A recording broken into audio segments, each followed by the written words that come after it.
Good morning. My name is Shannon Murphy, and I'm the president of Washington Conservation Voters.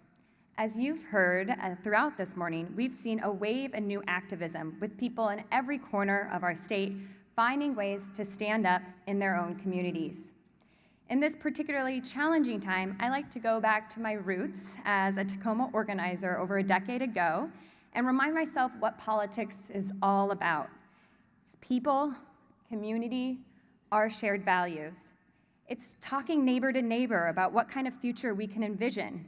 In the end, politics is organizing. Folks like you and me stepping up and knowing that when we come together, we can change the status quo. When we organize on issues that matter to each community, elect strong environmental leaders, and hold them accountable, Washington State can defend and lead the nation on clean energy, job creation, and innovation. We can restore Puget Sound and protect it from oil trains and spills.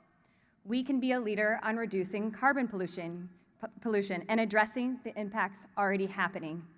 And we can be a state that protects the environment, not just for a few, but for everyone, regardless of race, income, or access to power. That is a future I'm excited about, and that is why we organize.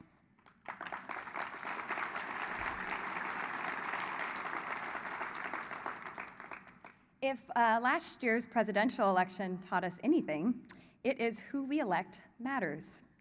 And we know it matters at every level of government.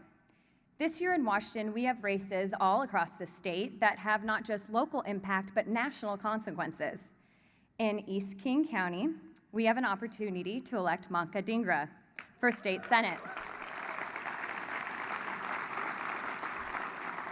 and flip that chamber to a pro-environmental majority.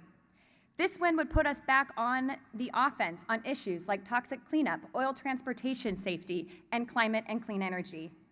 Manka is rooted in her community and has worked tirelessly as a prosecutor, PTA leader, and mental health advocate. She's fought for justice her entire career and understands that all communities deserve the chance to live healthy, productive lives free from pollution. In stark contrast, Manka's opponent has said that she, quote, respects Donald Trump, and that climate change just shouldn't be a priority.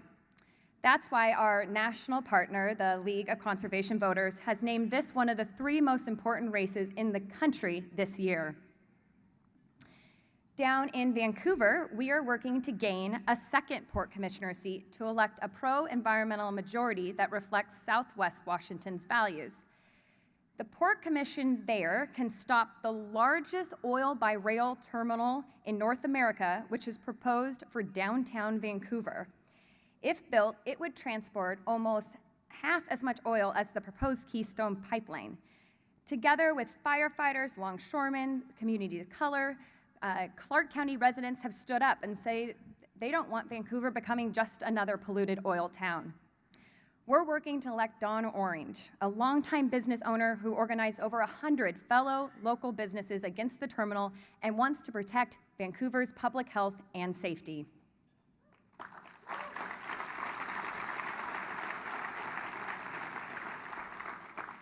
We have similar races in Tacoma, where we must elect Chris Beal for City Council, who's helping the city clean up its waterfront and develop clean energy. And in Whatcom County, where potential new fossil fuel proposals still linger, we must defend our pro-environmental victories from 2013 and 2015 and elect Barry Buchanan and Rebecca Boonstra.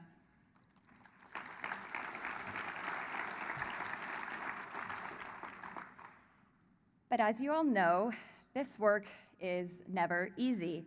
Oil companies like Chevron, Phillips 66, and Tesoro Oil benefit from the status quo and are dumping hundreds of thousands of dollars into legislative campaigns and candidates that support their bottom line.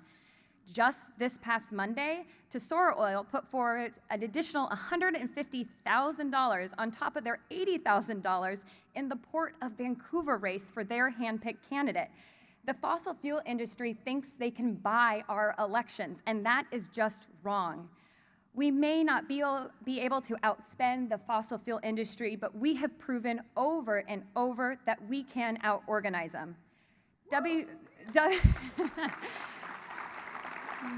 WCV's average success rate for endorsed candidates in the last few election cycles is 84%.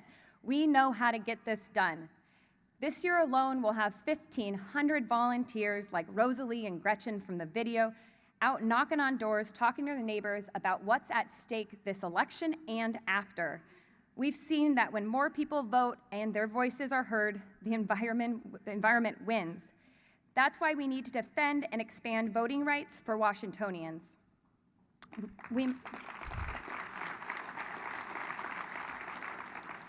We must also increase voter turnout across the state. This year, we're continuing to lead an innovative effort called Our Votes Counts with Fuse, Progress Alliance, Planned Parenthood, Washington Can, and SEIU that is focused on engaging infrequent voters at the doors who consistently support environmental causes and candidates but don't consistently vote. These are often younger voters, people of color, and single women. This strategy of widening the base of environmental voters by lifting up voices often left behind puts us in a position to win this year and to win in 2018 and beyond. And across the state, in local races this election season, WCV will knock on 60,000 doors, make 50,000 phone calls and texts, and reach an additional 100,000 of voters online, on TV, and by mail. Because of you, we are becoming bigger and stronger. We're one of the largest political organizations in this state, and we have built a power that the fossil fuel industry is afraid of because they can't buy it.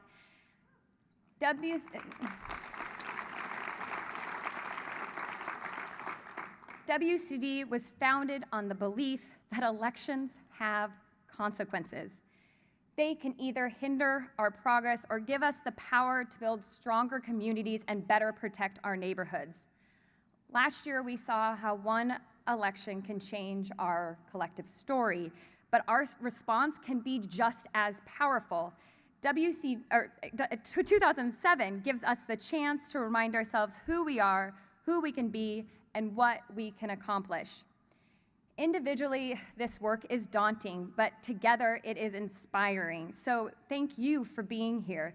Thank you for inspiring others, and thank you for standing up for the future we know is possible.